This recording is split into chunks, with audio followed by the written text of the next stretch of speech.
Hello, everyone, and welcome to episode 375 of A Yank on the Footy. I'm Craig Wessels, coming to you from Sandusky, Ohio. Snowy Sandusky, Ohio. Winter is still holding on to us by the scruff of the neck and will not let go. Thanks for checking out this episode. In just a couple of moments, I am going to be joined by Jake Bertone from Saints TV, who does a phenomenal job promoting his club, St. Kilda. And just, it's if you're a St. Kilda fan and you've not discovered Saints TV yet, I don't know why you haven't. And even if you're just a casual fan of other clubs and you want to see what a phenomenal job somebody's doing promoting their club, you should check out his YouTube channel. You should check out his website as well, because Jake does a phenomenal job with this. So very impressed with it. Now, folks, don't forget that you can find everything about my podcast over at my website, ayankonthefooty.com. I do hope you'll consider signing up for the mailing list. It's really easy to do. I've actually had 3 or 4 new people sign up for the mailing list here in just the last couple of days. All of you, I appreciate you doing that. If you enjoy the podcast, you can also leave a review over there as well. And that gives me a little bit of street credibility, if you will, with prospective fans of the podcast or people who are going to check it out. And I hope you'll share it with your friends and family as well. And, well, you can find all the socials there as well: Twitter or X, LinkedIn, Instagram, Facebook as well. You can also reach me at ayankonthefooty@gmail.com. So without any further ado, let's go ahead and jump into my chat with Jake. And we're going to talk all things St. Kilda. All right, ladies and gentlemen, I am absolutely thrilled to be joined again by one of my favorite guests. As I said in the introduction, I think that he might do as good a job, if not better, than any of the quote unquote standalone club YouTube channels that are out there. I think that he certainly is up there rivaling the folks over at Blue Abroad with Carlton. But this is Jake Bertone from Saints TV, and Jake does a phenomenal job. And Jake, thanks for joining me again, sir. No, thank you for having me, mate. It's an annual thing to come on the show and have a chat with you pre-season. So I'm very excited to be back, and very flattering words. You do an amazing job yourself. So it's always a pleasure to have a chat with you. Well, I appreciate it. I appreciate it. I'm working at it. I got into a little bit of a funk late in the year, as we talked about off air, but I'm trying to get back into it. And um, it's been a an interesting preseason for your club. I don't think they quite finished last year where you were hoping they were going to finish. I know they didn't finish where I thought they were going to finish, because I had them top 4 last year. Uh, Wow. and I had them. Well, it's how bad my preview was. I had them 4, and I had Adelaide 5. So Who'd I you have mean, as your premier? Who was your premier I actually had prediction Brisbane winning last the year? premiership, so I got Oh, that yep. part right. Okay, so you got I that. had Brisbane. Yep. I had Brisbane in the grand final. Not playing Sydney though, and it was not Geelong either, because I had Geelong It's 8th. probably Collingwood. It's probably Collingwood, wasn't it? It might have been. A replay. It might have been Collingwood or Port Adelaide. Yeah. But it's tough year. Um, you finished almost level, 11 wins and 12 losses. Solid percentage. Hmm. A lot of good things happened, but just not enough to get you into the 8. So Yeah. looking back at 2024, before we jump into this new season, what went right and what did not go right for the club last year? Hmm. What went right? We debuted a lot of youngsters, so I think that's probably the most obvious thing is we got a lot of games into a lot of inexperienced players, which are going to be part of hopefully the eventual tilt towards a flag in that contending team. Hmm. Namely Hugo Garcia got some games, Hasty got some games, Sean Maker got some games, Filippo, Darcy Wilson was outstanding in his debut season. Looks like he's been playing 100 games already. Even Collard, a couple of other boys there that we throw into the deep end. I thought that was the big tick. Was Ross has always been. I mean, people have an idea around Ross, and I don't think it's particularly correct most of the time, game plan wise. And obviously, a lot of people. It's a bit of a myth that he doesn't play kids. He played more kids pretty much than Richmond last year. So we did that job. And then on the flip side, what didn't go right was it's easy to say win loss, obviously, but it's more in game situations, the way we sort of tried to get the ball inside 50. Our conversion rate wasn't right. We just didn't quite have any sort of chemistry in the forward half for whatever reason. I spoke to Joey Montagna yesterday, and his main point was we were the best team to get the ball from defense to attack. But when we got it trying to get it inside the 50, that was the issue. It wasn't any other part of the ground. It was that final kick inside 50. So conversion rate was probably the biggest letdown. And that's why we lost 4 or 5 games by under 10 points in the first half of the year. You flip those around, only a couple of them, and we're pushing top 8 in a disappointing year, to be fair. Yeah. So for us to still win 11 games is a good sign in a weird way. And you finished extraordinarily strong, winning 5 out of 6 to close out the year too. Yep. I mean, you were a club that you had, and you weren't playing, especially you go to the last two rounds. I mean, you knocked off the Cats, thanks. You knocked off Carlton, which was we beat Sydney as well. Yeah, and it's. You beat Essendon. You got thumped by Brisbane, but at that point in time, Brisbane was doing that to pretty much everybody. Pretty much, yeah. Once they shook off their, because you guys kind of had the same early season funk that they did. You both were tracking similarly, and you finished strong the way they did as well. They kind of kicked it up a little bit more quickly. You had that spot where you dropped 3 out of 4 there, and in the middle of the season as well. But overall, as you said, you played a lot of young kids, and and I was just looking at the the players you were mentioning there, and Darcy Wilson, you mentioned, they dropped him in there as an 18-year-old at that point in time. He played every game. He played all 23 games. This is a kid that you're hoping, okay, maybe we can get a dozen, 15, 18 games out of this young man. And he did not miss a beat all year. So as you said, even though the win-loss record was not where you wanted it to be, you saw a lot of really, really good things happening. And absolutely. Yeah. So even though finals didn't happen last year, you probably, I would imagine, finished up the year thinking, can we start 2025 now? Can the new season start right now? The heck, that's exactly it. No vacations. Let's just go ahead and start training now. Let's go ahead and we'll just move the whole season let's up. Skip the preseason, please. Cancel cricket. You'll wear shorts instead of wearing jeans. Okay, to go to the footy. So it's it certainly is a glass half full type situation going into 2025. 100%. I mean, controversially, I said it at the end of the year last year in my review. I said I took more out of 2024 than I took out of 2023 when we made a final. I took more out of last year. There was more substance. There was more of the future. There was something more sustainable about what we did last year, whereas in 2023, it was more, to me, a bit of a flash in the pan. A couple of players just bobbed up here and there, and we made finals, and we lost to the Giants, who made a prelim that year and could have made the granny. So for us to flip after the bye, some people say, did we change our game plan? Myself and Joey agree. We didn't. We just became more efficient. We just hit those targets inside 50. So I don't think we're that far off, weirdly. I mean, I'm not saying we're going to win a flag, but I'm saying I don't think we're that far off being a team that week in, week out, other teams will be thinking, look forward to playing.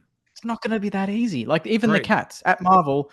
When was the last time the Cats flogged us at Marvel? It's been a few years now. We've had the number. Do you know what I mean? We're starting to turn a few things against the Cats and other teams as well. You guys have, as far as the Cats go, you guys have, it always seems, you guys, Fremantle and GWS always seem to, and although I have to say, after watching the match simulation yesterday, I was very pleased with what I saw there. It did not look like Dad's Army. Okay.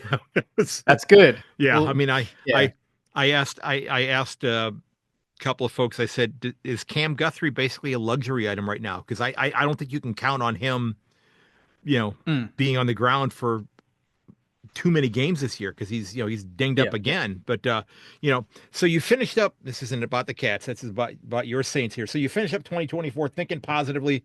Training starts, and then things start happening in training early. Fairly early on. Within the last few weeks, where you had kind of like a triple whammy of oh no, Hmm. with Rowan Marshall going down, Max King, be concerned about a serious knee injury, which turns out to not be as Yeah. serious, fortunately, and Matthias Philippou having a leg injury that I Hmm. think it was leg or foot that he had to have some minor surgery on, that he's going to be Yeah. out for about 8 or 10 weeks or something like that. So does that temper your positive take going into 25 at all, or does that Um, give you the thought, what, we're going to get some more of these youngsters out there and get them ready to go, and these except guys are going to come back in? that's a very good point. No, that's exactly how I mean, it's easy to be very reactionary when all this stuff comes out. And even Hmm. last week or the week before, when those three injuries hit, I was at that training session filming. I only Yeah, spotted one. I only spotted Jack Sinclair walking off the ground. The other two were very just, you wouldn't even know. They just kind of disappeared off the track. So it wasn't yeah, a dramatic, oh my God, they're down sort of yeah, thing. But a lot of people were hitting me up and freaking out. And I said, like, let's just wait for the scans. We don't even know what's going on. It's easy to get emotional. Don't ruin your weekend. Let's just wait. And then the next day comes around, they're all, Mason Wood as well. They all came back and it was positive. They yeah, all potentially could be available for round one, which is all I care about. I don't care if they yeah. can't play on the weekend in the pracky. Right, At this right. point, they're fit. They're ready to go. Like Yeah, like I said in my video last week, if round one was tomorrow, most AFL players that take their job seriously should be ready to go. Like yeah, 100%. They've had that much training already. yeah. I mean, They're athletes. because you can't. You don't lose skills over. People think it goes back to zero. You don't lose Right, right. things. You're just building on things. Well, but I think also, just by the very nature of the game itself, and I'm going to use Yeah. baseball as an analogy. Baseball spring training that's going on right now. Years ago, it used to be where the players actually went and got into shape for the season. But now, Mm. now that, many of them, with the amount of money that they're getting paid, many of them have, gymnasiums and, Yeah, all yeah, that sort of thing in their homes and this sort of thing. So they're coming in there and fine tuning and playing footy. Even if you're not somebody that's, logging, 12, 13, 14 Ks during the course of a game, you can't, even if it's just a match sim, you can't go in and fake being in shape for that.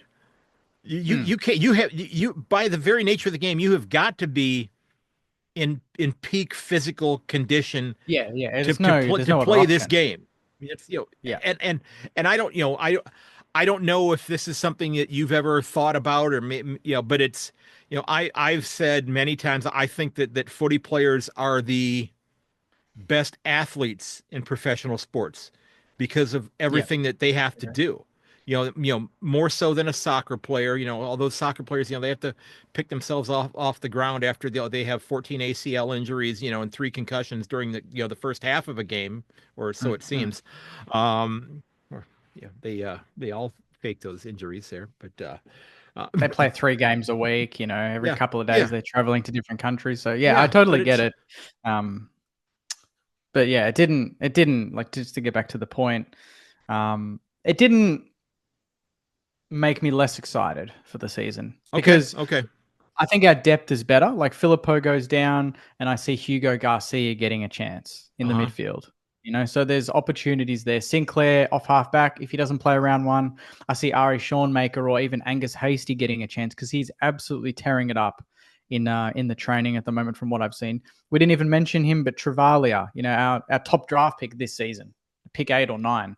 yeah, Um, will he debut? There's so many possibilities, and it's easy to focus on 3 or 4 injuries, but really our injury list isn't that bad now. Like, I right, think it's right. a bit, I think people have exaggerated that. Even Kane Corns, he said, these injuries, bottom 4. I'm like, most of them could be fit for round one, Kane. Like, what are you Well, talking about? It doesn't really yeah. make much sense. It's very I alarmist. I had a I did the Crows preview over the weekend, and we spoke off air, and there was a rather lengthy discussion about Kane Corns off air Oh, that I can't repeat, but oh my goodness, it was yeah. it No, was that's it, fine. it was saucy. Let's put it that way. I can predict. I can predict a couple of points there, but Yeah, it was he's not our interesting. biggest fan. But Yeah, that's totally fine. We don't have many, and until we start winning, to be honest, it doesn't really matter. We just got to start winning games, and round one against Adelaide is going to be a big test because they're around the mark where we are, Yeah, it's gonna be a but test it's for both interstate, of you. so Yeah. So 100%. So yeah. you brought in a couple of top 10 picks this year. Mhm. You brought in also a very solid veteran in Jack McRae as well. And how is he going to fit into this side? Because I think that you've got a lot of players. Jack Higgins is great at scoring the ball. But you got a lot of dependence upon Max King. Is McRae going to help with that a lot in terms of maybe even making Max King a bigger threat than he has been? Yeah, I mean, McRae's got that experience. We did lose Brad Crouch as well, who retired Yeah. in the offseason. So to lose Brad Crouch, 200 odd games or however many he played across Adelaide and Saints, to lose him, but then to pick up an All Australian like Jack McRae, he's a ball pig. He's one of those rare players that even in a bad game, he's going to get 25. Like he just knows where to find the football, and he's a Right. very clean ball user. I think he'll make our inside 50s much more efficient, and he supports Jack Steele. So guaranteed the opening bounce in round one, it'll be Steele, McRae. I would have then said Filippo, but from there, is Sinclair going to be fit? Is Hugo Garcia going to get a go? Maybe we throw in Hmm. Hunter Clark, who I rate very highly. And if we get, even him at 70% this year for a full year, it's going to be a big difference. So those two they're the senior bodies in the midfield. And then from there, that's where the experimentation will come into play on who can be that third mid to support them. Right. Right. And as somebody, and I've not sat down to create my ladder prediction for this Mm. year, but it's going to be difficult. It really is because there's a couple, you could argue that there are two, maybe three clubs that legitimately do not have a shot at playing finals this year. Yep. But you could almost put the other 15 clubs into a bag and just pull out the ping pong balls at random and say, yeah, I could see Yeah. those eight being, clubs that are playing finals. And it's Oh, totally. Yeah. yeah. If And you and remove the bottom three, I would say remove Brisbane from the top end. They're in their own world right now. And yeah. then anyone from second to like 14th, it's anyone's game from second Yeah. to 14th or roughly around there. So Right, right. it's insane.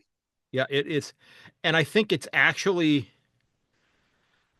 the league has got to be very excited about that because it is hope even clubs that are playing those dreaded Sunday afternoon games where people are going, oh, nobody's watching Sunday afternoon. Hmm. Some of those are going to also be must see TV. And the 100%. Yep. league is going to be kicking itself because maybe they put a couple of clubs who might have been in that the 11 and 12 slot on ladder predictions, come flying out of the gate and are sitting, in the top six, halfway through Hmm. the season, and they've got a game scheduled for a Sunday afternoon, and the AFL house is going, how come we don't have these guys playing on Friday night? Or Hmm. playing on Saturday or whatever, whatever the prime spot's going to be there. So it's a really good problem to have, I think, but it's just going to be interesting. I think it's gonna be a heck of a fun season because and you mentioned Brisbane being in a place by itself. I still wonder how do they replace Joe Danaher. I really wonder where the scoring comes from if they're going to be depending upon Eric Hipwood to step up and be the guy. He could be, but I don't know if that's the basket I'd be putting all of my eggs in. So No, yeah, that's fair. yeah, That's a. I just think Brisbane are just dominant enough around the ground that they're just yeah, gonna. It's just weight of numbers for them. They could right. put someone with a broken leg at full forward, and they're probably going to kick 50 goals in the season. That's No, just the way I see Brisbane you're right now. probably right. I just think it's like, yeah, Joe Danaher is a great player, but I feel like even if they had like who they have this year They now with could put Sam Day Darcy coming Ford in in, there, yeah, or Darcy, Darcy yeah, Ford in yeah. there, he'd probably scores 30 goals, but in Yeah. other teams he might score 10. So Yeah. I just see them in their own world, which is rightly so. Until they're not the reigning premier anymore, Yep. to me they That's a are good the flag that's favorite. that's That's the a way I that's a see them. that's a good point. Yeah. And they're getting, two very good defenders back this year, and Exactly. Duday and Kadeen Coleman too. I mean, it's just And the other Ashcroft, so yeah. they're going levels. They're going Yeah. levels, so they've got no problems. Yeah. So speaking of the father son thing there right now, what's your reaction then about the stuff that's just come out this week about maybe that Uh, the Tasmanian club should be, if a player's played 100 games in the league, that the Tasmanian team should have you know dibs on father son athletes should they choose to go to the Tasmanian club. I'm sure that's I probably not sitting well mean, with a lot of people. no, I mean, how many handouts do we give these new clubs, right? Like they're going to get a million first round picks anyway, and then on top of that, they're going to get father. Pick one. Don't give them Hmm. both. Like pick one. Which one is more important? Give them the picks. Hmm. I think it's ridiculous that say Richmond or St Kilda with the rewalds and whatnot could miss out on players because of that rule. Yeah. I don't know if that's, but it's all hypothetical. A lot Right. of Right. Sainers gotten upset because of that point that we might miss out on Rui's three sons. But the fact is, none of them have really played AFL at any level apart from kick to kick in the backyard, and they may not actually become AFL players at all. And they're quite good at NFL from what I've seen online. So, um, whereas they've kind of been over Yeah. They've in been living in Texas, I think, Texas. Yeah. with his wife. So, Yeah. yeah, I wouldn't panic too much until that point. If you're a good club outside of father son, you still got to get other things right to compete. So Yeah. I wouldn't be, yeah, I wouldn't say that stuffs teams up too much, but I think it's probably a little bit unfair. Now I was reading on Zero Hanger. Yeah, It just came out yesterday that they ranked the five teams with the best young cores. I don't know if you saw this article or not, but they had St. Kilda yeah, at number 4, which hmm is and I didn't get to numbers 3, 2, and 1, but I need to still look at those yet. But it's got to make you feel really, really good about where your club is now, with feeling positive about the prospects for 2025, but then seeing, okay, here's somebody, who's, following the game closely, that thinks that the group of kids that we put together are something that's going to project well into the future as well. 3, 4, 5 years from now. So, I mean, it's got to, and I know, you being a Saints supporter, I'm a Cleveland Browns fan. Okay. We share a very similar commonality in frustration, in almost there. The mm, Browns last won an NFL championship in 1964. Okay. yeah. So I get the Saints supporters hopefulness, and continued eternal optimism, and we'll get them next year kind of stuff. I get Mm-hmm. that, but you and my Browns they're a disaster right now. They're terrible. Um, but your club is looking really, really good, and I'm impressed with what I've seen here. And and again, I'm still learning about a lot of the younger players on each of the sides as I'm doing all of these Mm. previews. But it's just a really solid group, and you got to just be giddy about it. Quite frankly, you really do.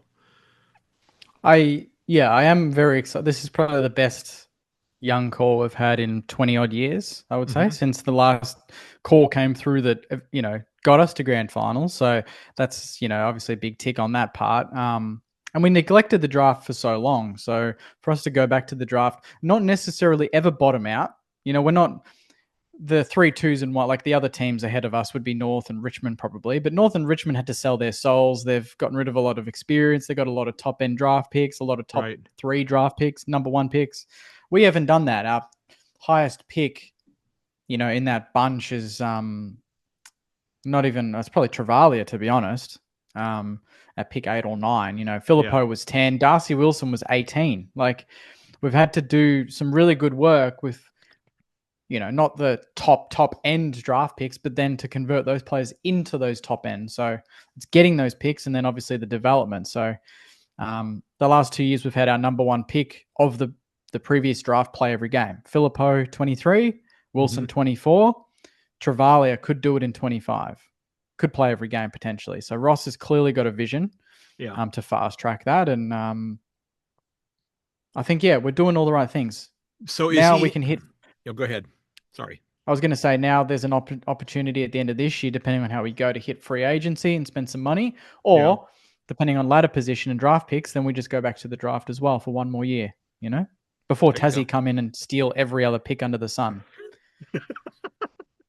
Because you don't want to be in that middle zone. You don't want to be in that middle zone when Tassie come. Right. Because then you're screwed.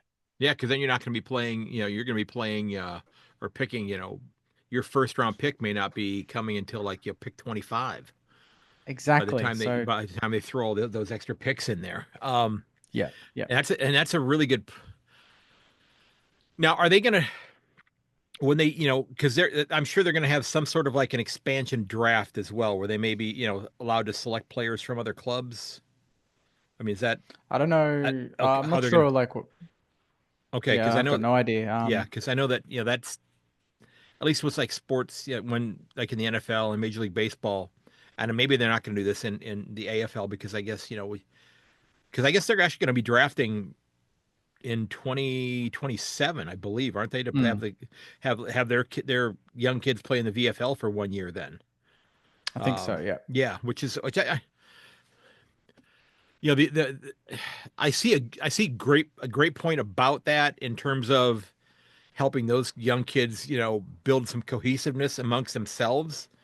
But then also if they're kids who were ready for the AFL, they're losing out on a year at the highest level.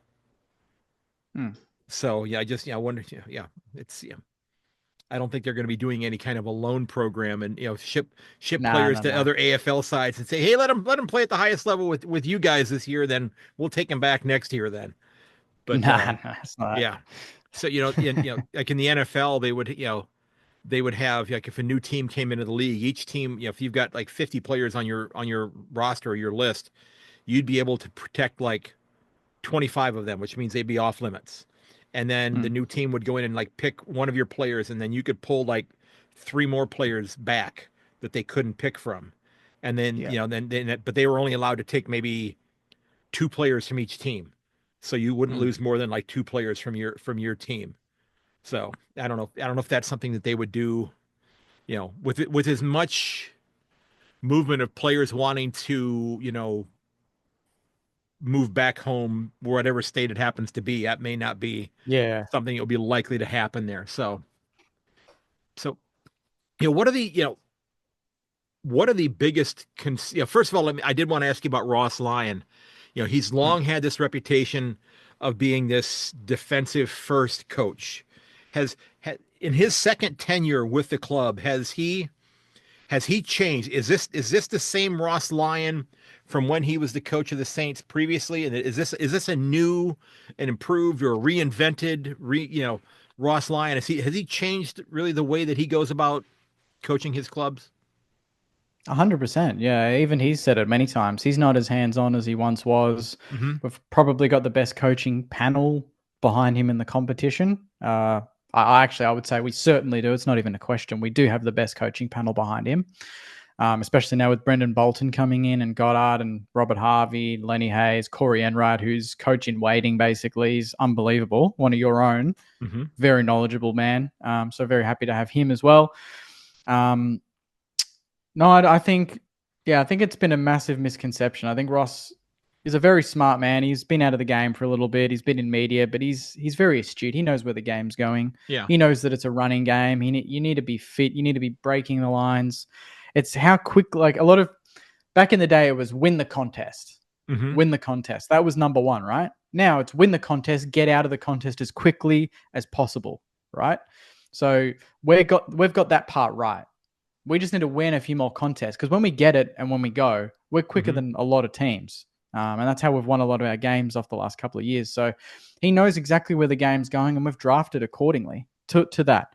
Every player we've got will do the 3Ks in under 10 minutes. Most of them at the moment, apart from maybe a ruckman or two. Yeah. A lot of them are doing. Darcy Wilson, he's doing it in ridiculous time. He's beaten players by 30 seconds. Like, Wow.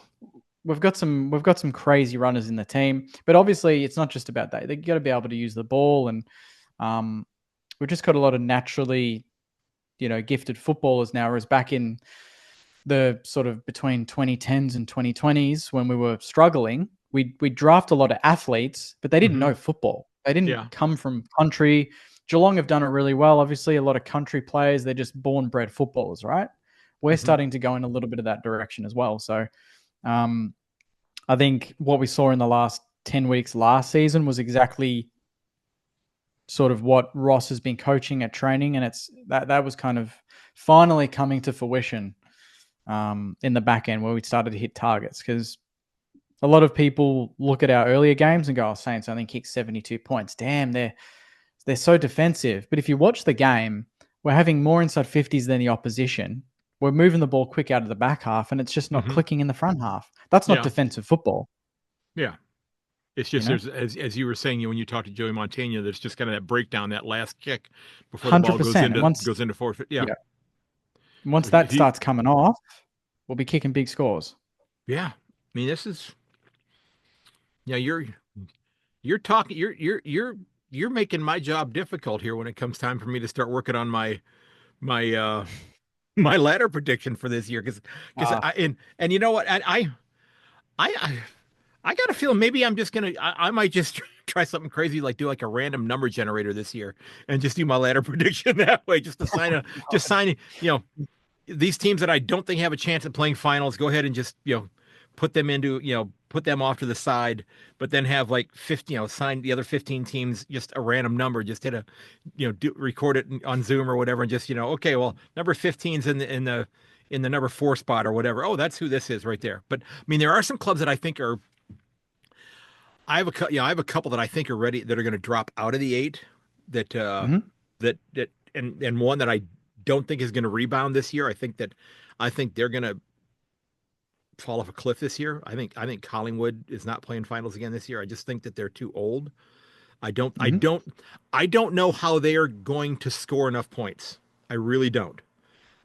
Brody, I would love to have, every club would love to have a Brody Mychek on their club. 100%. But I don't think that he can be your only real tall target. Tim Embry. Well, that's true. That's true too. Yes. Okay. Yeah. I did not factor him into the equation yet. But I don't know. You see, you're talking me out of that one too. I think. I mean, I've said that Collingwood's I wouldn't be surprised if they missed finals. That's the way I describe them. Yeah. I wouldn't be surprised if they made top 4, but I wouldn't be surprised if they missed finals altogether. Yeah. And I think I have us in the 5 to 10. That's my range for St Kilda. 5 to 10. Okay. Yeah. I think Port may be dropping out this year. I mean, they've got to replace a lot of scoring as well. And I just think after, getting thumped twice in 2 out of the last, 3 grand finals, I think Sydney may be ready for just a little bit of a tumble as well before they bounce back. I mean, it's a really good side, but I just think that they could possibly stumble as well. But So what are the biggest concerns that you have? What are the things that you're worried the most about for the club this year, that that if you're hoping you don't see, because then you're going to be going, okay, this looks an awful lot like the start to 2024, or another year where things didn't go well. Well, I mean, that was going to be a video I was going to do last week. I think I was like, I should do a video on concerns. We always talk about the good stuff and what we want, but what are the main concerns still? Yeah. And the main concern still is, like you said, it's I don't want it to be deja vu. I don't want it to feel like last year. I want it to feel like we're going somewhere. The worst thing that could happen is we lose all these close games. We struggle to score again. Our efficiency going inside 50 is still a major problem. And maybe our young kids don't develop as quickly as what some of our supporters think. Maybe, we're all saying Nasaya, all Australian in waiting. Nasaya Wanganeen-Malira is going to be a premium halfback flanker for the competition. He goes backwards. It's these things. Mitch Owens, ready to go. He's the enigma of the team. Is he a midfielder? Is he a forward? I want those answers done. I don't want to be questioning where players are best suited. Like, they're training all preseason. I want Mitch Owens to play forward and kick goals and crash packs. That's his position. I don't want halfway through the year thinking, oh, maybe we should throw him to halfback flank to fund the football. Yeah. That's when shit's turned a little bit for the worse. You know what I mean? These questions, no, it makes sense. I don't want that. I want the team to be consistent. I want us to be locked in all season and be competitive. So if we're none of those things, I'm going to be a little worried. Yeah. It makes a lot of sense. Yeah, because you're and there may come short spurts of time where you've got to plug in somebody into a spot that they're not typically playing, just because you may have had to bring in somebody, your sub may have had to come in because somebody had to leave a game, so somebody may have to go in and shift 100%. into another spot. But you don't want it to just be something where where they're putting the magnets, they're just kind of tossing the magnets at the oval, going, here you go, here you go, here. Yeah. We'll do that for no reason, just to make it look like we're trying to do something different. It's like, no, we should have had the whole off season plan A, B, C, D. That should all be locked in before round one. So it's all about preparation, Makes a lot of sense. I mean, it really does. And it's, you still got a relatively, as Zero Hanger was saying, you got a very good young core. You've got about a half dozen guys who will be, 30 by the time, the season gets underway. And even your older players, they're ones you're dependent upon, but it's only really like 4 or 5 of them that are. We don't have a major core of, oldies, I guess, that are on their last legs. We've got Sinks, who's pushing 30, Steele, but they're all playing great football anyway. Rowan Marshall's, I don't know how old he is now, 28 maybe, but there's a lot of these players that are in probably the peak of their powers. So Cal Wilkie, and then obviously there's a lot under that 25 and under bracket, like Max King, that if he goes to that level that we all think he can, then that in itself wins us a few games that maybe we didn't last year. Yeah, so exactly. Because he won't be 25 until late in the season. So I mean, it's just which is crazy. Yeah, and you have just looking at the list, you've got, I'm kind of here, 5, 6, 10. You've got a dozen players that have 0 games at senior level, and then another 5 or 6 that have played less than 10 games at the senior level. So I mean, it's a very young list, and I think you probably would be in agreement with this, that it's a lot of clubs have allowed themselves to get a little top heavy. But as you said, you've churned up this list a lot and brought in what you're expecting to be some very solid players who've begun to contribute very quickly. And it's you had 2 top 10 picks this year, so I mean, I think this is going to be a very solid club. As you said, it's going to be a club that people are not going to be looking forward to playing. You've got a kind of a mixed bag in terms of who you're playing 2 games against. You do have Richmond, you got Melbourne, who I think Melbourne's going to scuffle a little bit this year as well. I just think there's so much turmoil going on in that club at the moment. But then you got 4 other clubs that people are thinking they could be possibly top 8 sides. With Fremantle, the Bulldogs, and then GWS, who a lot of people are thinking are going to be a prelim natural, and the Cats, they should be there, but who knows? I think they'll probably be in the 8, but a couple years ago they fell out as well. But they got a couple big holes they've got to fill. But who's your biggest loss from the club last year? Is it Josh Battle? Okay. Josh Battle, centre half back, career best form, leaves our back line. We didn't really replace him at all, so we're going to have to, hope that maybe Anthony Caminiti can go back. Yeah, Ari Shawmaker can fast track his development. Maybe Zane Cordy for a little bit, but again, he hasn't played a lot of football in the last couple of years because he's very much that makeshift forward or back. I think it might be Anthony Caminiti, but we're going to have to hope that Kel Wilkie can play at that high level again, and everyone else can follow suit. Our backline hasn't been, it's been our strength the last 2 years under Ross. So I'm hoping that one player doesn't completely diminish all that good work, but he's the best player we lost. And obviously that kind of means he's the biggest loss. Yeah. Yeah. Cause you had, of course, everybody has players that are delisted, but you had a handful of clubs that, or players that left to go to other clubs. What I count 1, 2, 3, 4. I count 4 that went to different clubs. I mean, it's Tim Embry, we offered a contract 1 year and he didn't take it, and Collingwood offered more and he left. So he's pretty much a delisted player. Yeah. And Josh Battle, we tried to keep him, but I mean, we also got an extra draft pick out of it, and that could potentially turn us into, be part of that future that we're talking about. So sometimes you got to lose to gain, and like all the good clubs lose players. But Joey Montagna said that yesterday. All the good clubs, they lose players. You lose guns, but that doesn't mean you stop winning flags or you stop competing. Yep. Hawthorn lost Lance Franklin. Yeah.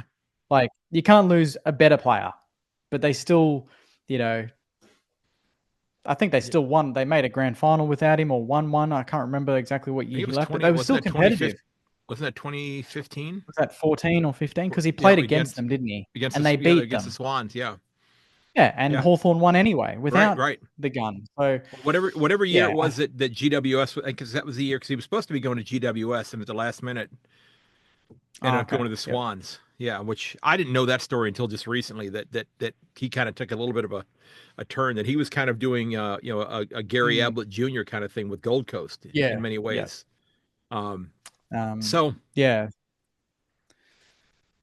If we look at the at the club, what is your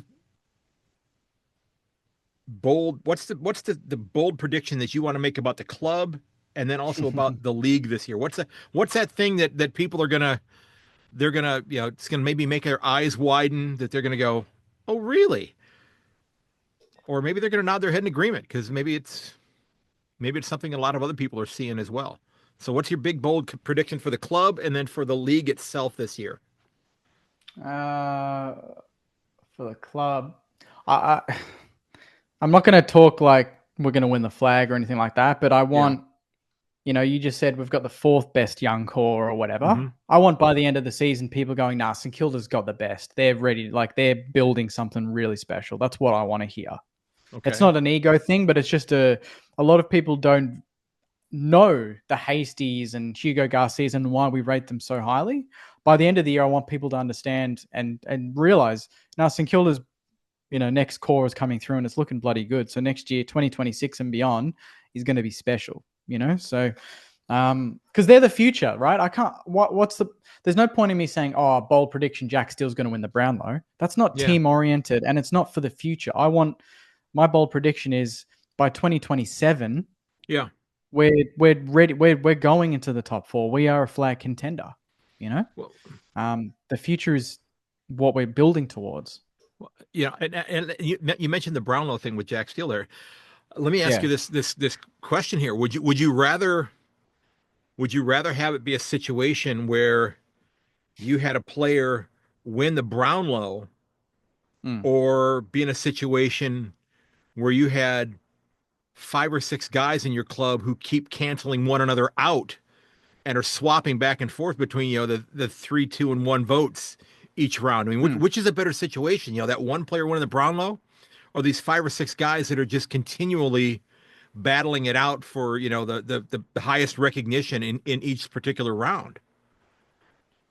I mean, this year was an example of that. Paddy Cripps won. Carlton got thumped in the first week of the finals. Yeah. Didn't compete after that, obviously. And then Dacos was second, I think, and Collingwood missed altogether. So it's like, no, I want a team like Brisbane where they got 3 or 4 midfielders. Sydney, for instance, you don't talk about any, like Heaney was a Brownlow favourite, but really he wasn't going to win it because Warner and Goulden and these guys were pulling votes because they were so good. Yeah. And even when we made grand finals in 09-10, the best we got was maybe Lenny Hayes or Nick Dalsano finishing 2nd or 3rd. Riewoldt never really, got near it, even though he was probably the best player in those years, the best player in the comp. Yeah. because we had so many players across the board taking votes off. And that's why we were top of the ladder, because it's a good team. It's Hmm. not just we're not relying on one star. We Right. can't Right. afford that. We Yeah. don't have that Paddy Cripps, Lance Franklin, superstar Gary Ablett Jr. We don't have that player right now. So we need that even spread. So that's an easy answer for me. Yeah. I think so. Yeah. Yeah. It makes a lot of sense. Yeah. So, what's your bold prediction for the league then for this year? Oh, as in like just in general. Yeah. What is something that you think is going to happen this year that people are going to go, whoa, I didn't see that Okay, coming. here's one. I mean, Okay. maybe people see this coming, but I think people statistically will say it's very much not going to happen. But Richmond won't win a game. Oh. Okay. Okay. They will be the first team since probably St Kilda in 1850 or 1878 or whatever when we first started to not win a game. You know. Okay, I was quickly writing down something here because I thought when you were leading up to it, I thought I had a feeling where you were going. That wasn't what I thought you were going to say though, but because my bold prediction that I have made this year has been this right here. North finals. I North guess playing. it's either one, really. Yeah. Yeah, Is North going to jump up and be amazing, surprisingly, or is Richmond just going to be as bad as what some people think? yeah, So, yeah, that's yeah. that's probably one that I was thinking about as well. But yeah, Okay, I just I I thought just Richmond thought not winning a game would that be is crazy. wow, wow. I'll take yeah. And again, it was only a match sim yesterday, but it was, and they didn't have a lot of their remaining veterans out in Perth, but Same with it West was Coast though; they were yeah, missing quite a yeah. few, and they It still pants them. it it was not a pretty sight out there. I had a couple, No, couple friends that were out there watching that one, and one was not too happy, and one was very happy about it. yeah. So yeah. So when we look at the end of the year, then, and I've asked you this in the past, what's the headline in the paper at the end of the season? When St. Kilda's season ends, whatever round that happens to be, if it's the end of round 23, if it's a first round final, if it's a prelim, if it's a grand final, what is the headline in the Herald Sun going to be? And keep in mind, Mark Robinson will not be writing it anymore. Uh, Yeah. Um, Kane Cornswell. oh, Um, even better. Um, the headline.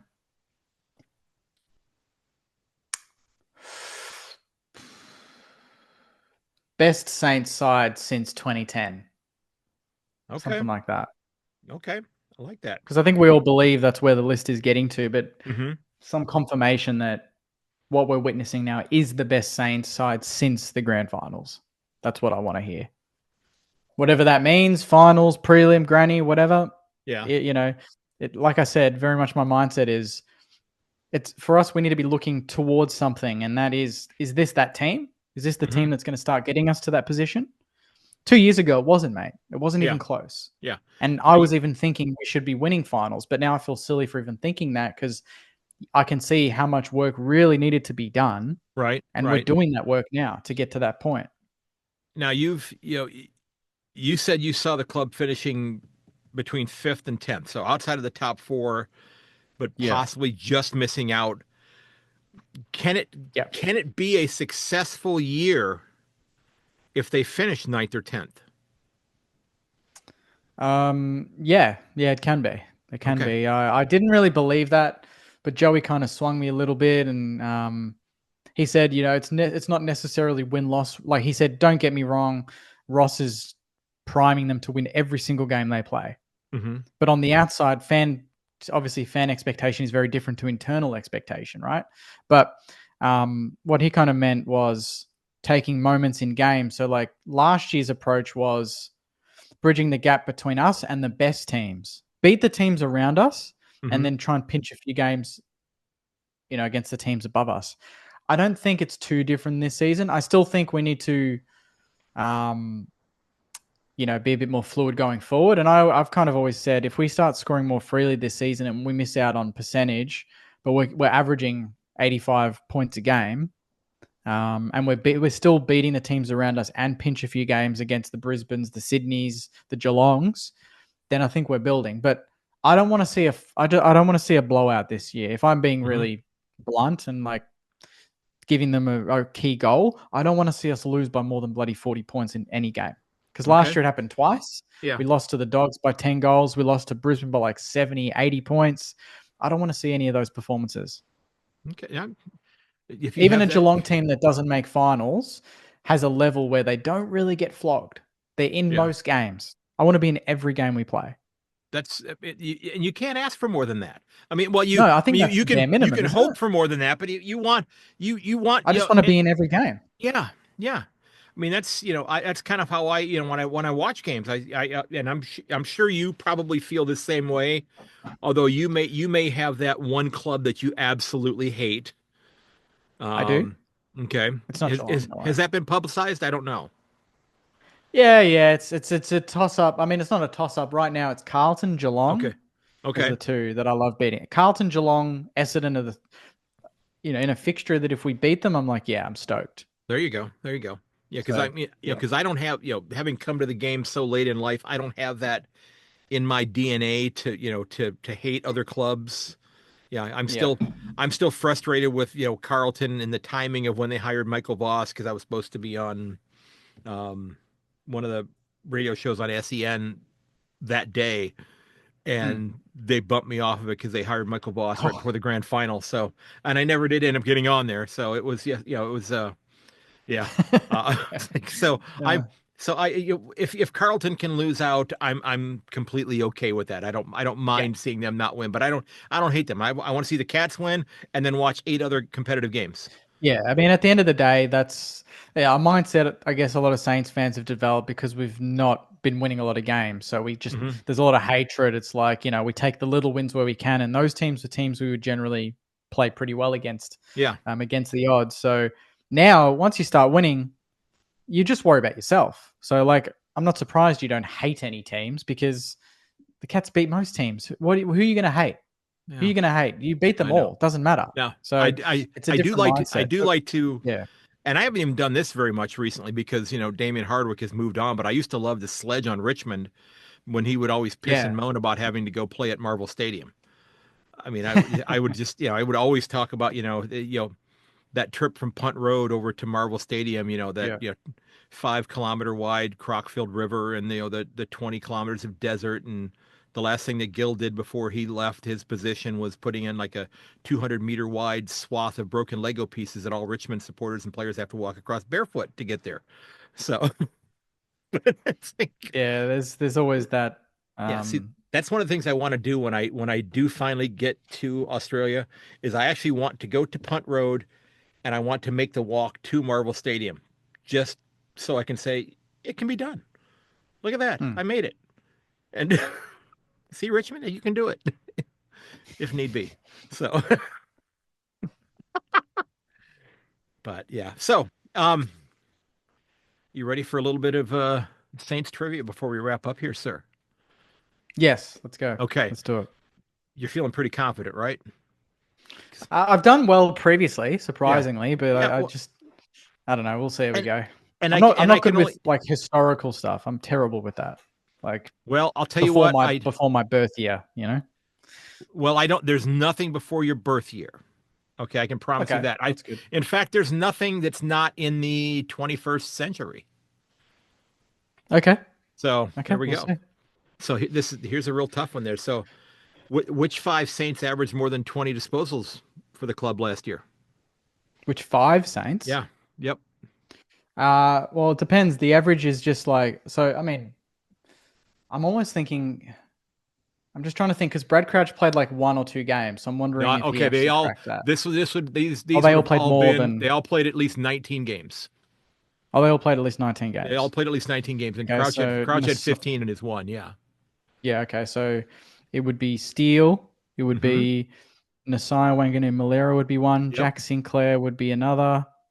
Yep. Um, that's three. I'm gonna go. Ooh, maybe Brad Hill. He had a Not good Brett year. Hill. No, not Brad Nope. Hill. One player we've mentioned Um, tonight. One player we've mentioned tonight, and one we have not mentioned. one player we've mentioned. Uh huh. Um, One of them's not on the list anymore. That's the one we haven't mentioned. Josh Battle on the list. I'm trying to think. Oh, Seb. No, not Seb Ross. Surely not on the list. Who else did we get rid of? I'm trying to think of big names. Well, at least I'm not. Yeah, he was actually delisted. I'm trying to think of who we bloody delisted in the end. My memory is escaping me. Who else would it be? Going through the whole. Oh, nah, nah, he wouldn't have averaged 20. Jackson. Ron Marshall? Rowan Marshall was Did he one. get? Yep, Yeah. he's the fourth one. He So had that's 20.7. Yep. yeah. So This person played 19 games and had a little over 21 disposals a game. oh, Riley Bonner. Yep. Yep. Yeah, Riley Bonner. He got like a record for like in his first 10 games as a Saint. He got like the most disposals ever. It's crazy. Yep. Was that all of them? That was all of them. Yeah, you got all five. Oh, Yeah. okay. Yep. Yeah. Okay, so who led the club with 169 tackles last year? That's probably Jack Steele. It was. Yeah. You're Yeah. 2 for 2. You're 2 for 2. So, which player, and this is just an amazing number in and of itself. He played 24 games. 23 games, I'm sorry. Mm-hmm. Let me make sure I have that right. I think it's 23. Yeah. Um, yeah, 23 games. And he led the club with 99.6% time on ground. That's Callum Wilkie. It is, yeah. It is, yep. And who led the club with 6.5 1%ers per game last year? And they played at least 19 games. They played this player played 23 games as well. Oh, okay. Yep. 1%ers. 23.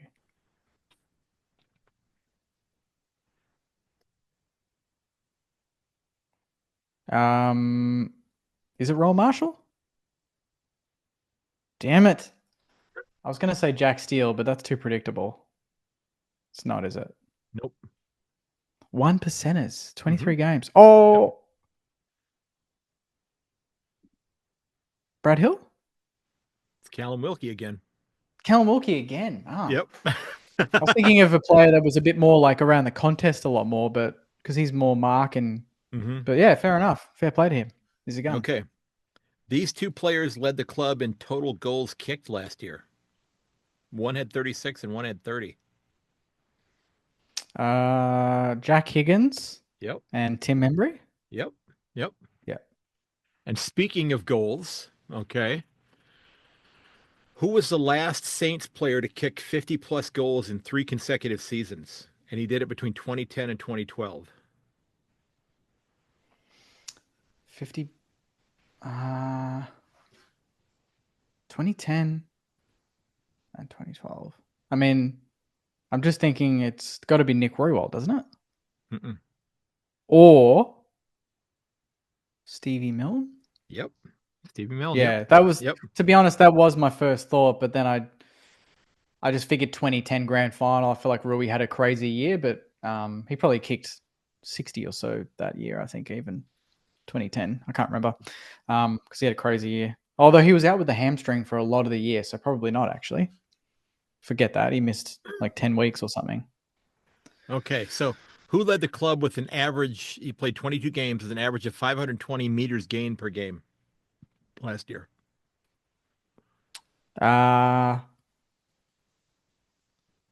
Average of 522 meters gained. I mean, I'm thinking it's either. I mean, it could be. Oh, did he play every game? Yeah, this player played 22 out of the 23 games. So he missed one. Mm-hmm.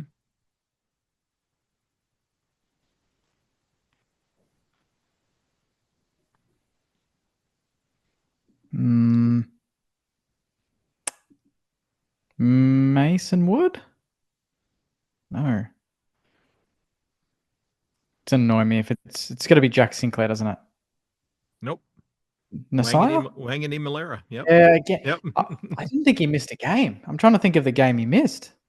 Because that was my first thought, but I'm like, I feel like he played every game, but he must have missed one. I'm looking at games. Who did he here real not play quickly. against? 1, 2, 3, 4, 5, 6, 7, 8, 9, 10, 11, 12, 13. He didn't play rounds 14 or 15. So one of those weeks you had to buy. And then, so rounds 14 And and then 15. So let's see here. He didn't play against, Brisbane. last year. He did not play against Brisbane. Yeah. When you lost by 20. Yep. Oh, at the Gabba, I was there. Yeah. Damn. Oh, that's probably. Oh, that's when Ari Shawmaker debuted at halfback. That's probably why, actually. Okay. Yeah. Okay, makes sense. Yeah. Okay. Two more questions for you. I guess this one technically is a history one, but I think you may get this one anyway. Which club have the Saints defeated the most times in their history? Um. And it's not Gold Coast. No. Yeah. I'm trying to think of who we've got good records against in the first place. There's not many teams. I know the Dogs were pretty much break even or have a lot of wins against them. Um. Who else is there? So it's not Gold Coast. Yeah, I was kidding about Gold Coast. It couldn't be Gold Coast because they've not. They've not been around Yeah, long enough, obviously. Most wins. Bulldogs or North? neither one of them. Neither. Nope.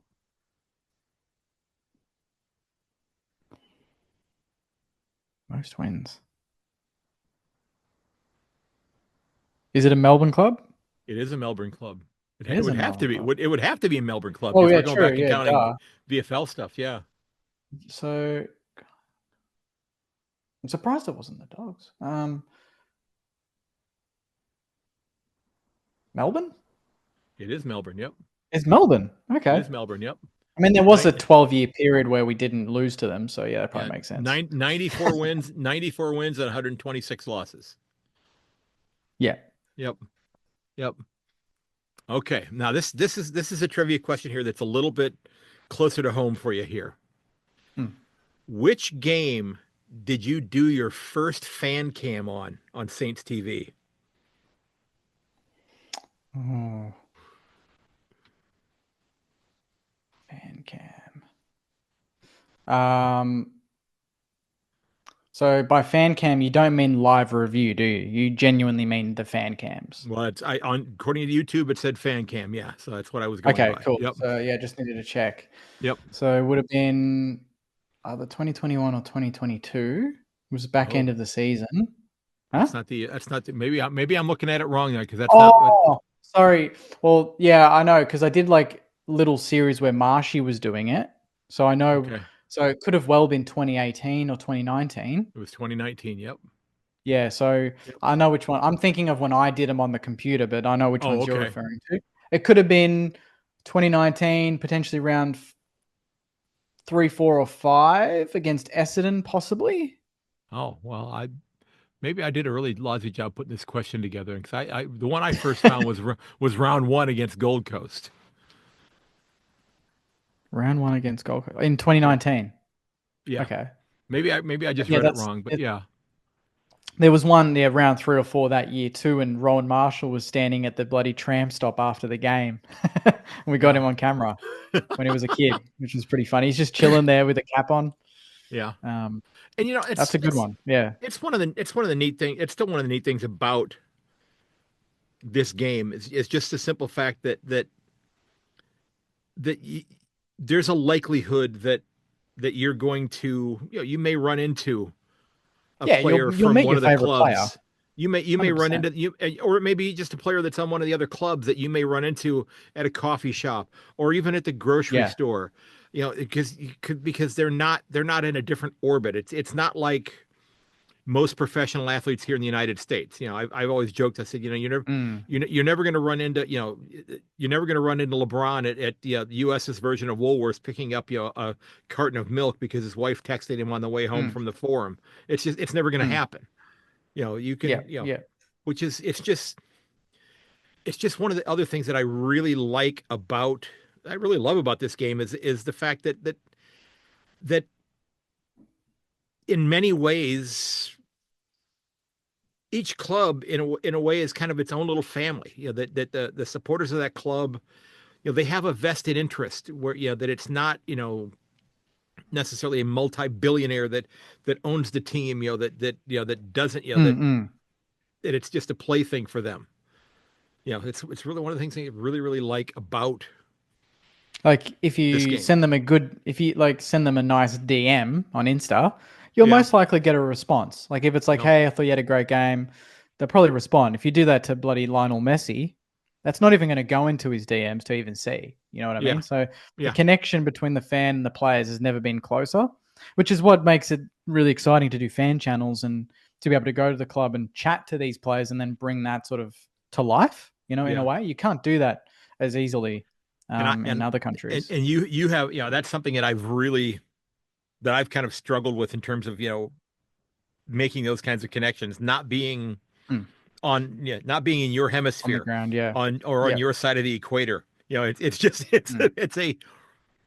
it's a bit of a hamstringing type situation for those of us that are over here that are doing it. So it's I had some decent connections, and I have one that I've not utilized. Um, that I think I probably could get some connections from. I just haven't asked him. Um, I did have somebody that had been great. Unfortunately, he passed away back Oh.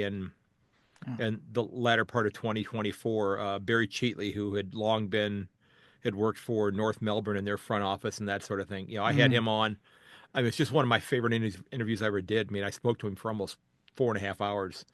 And when we got Jeez. done, yeah, I mean, it ended up being 2 episodes. When we got done, he'd played for the club for 15 years and he was their marketing manager for like 25 years. And he said, we got done.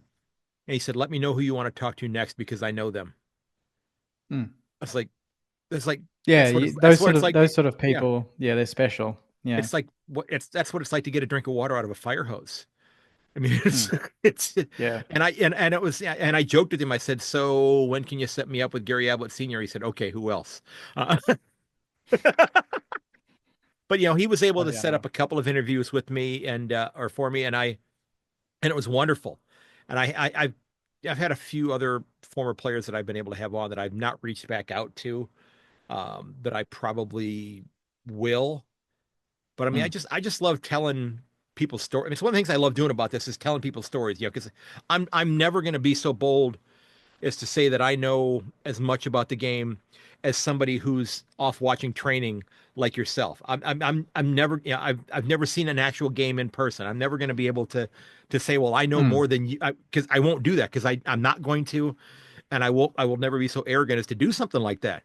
But the thing I love to do, the thing I love to do is to tell people stories. Yeah, I'll share my thoughts and other people's thoughts, but and I always joke. I said, come for the footy and stay for the rest of the person's life, because there's so many other, Mm. because a lot of my interviews go off onto different tangents that aren't always footy related, Yeah. and I Yeah. to me I think that's okay.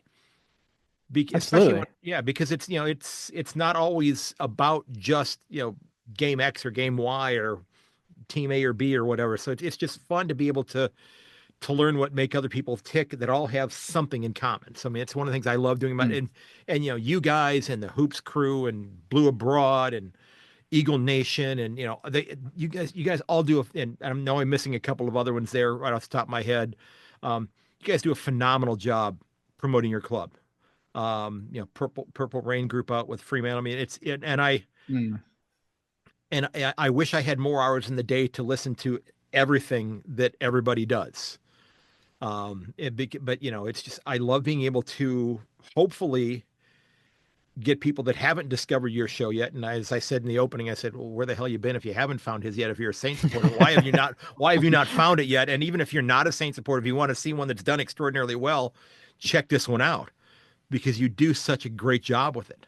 I mean, it's you are you it is such a professionally well done show that you do, and it's just and I do enjoy checking it out when I get the opportunity to, because it's just it's kind of something I would love to aspire to to I would love to be do have mine turn out as wonderful as yours, but I know that's not going to happen. First of all, this is the head I have to work with here, so Nah, come on, mate. Come on.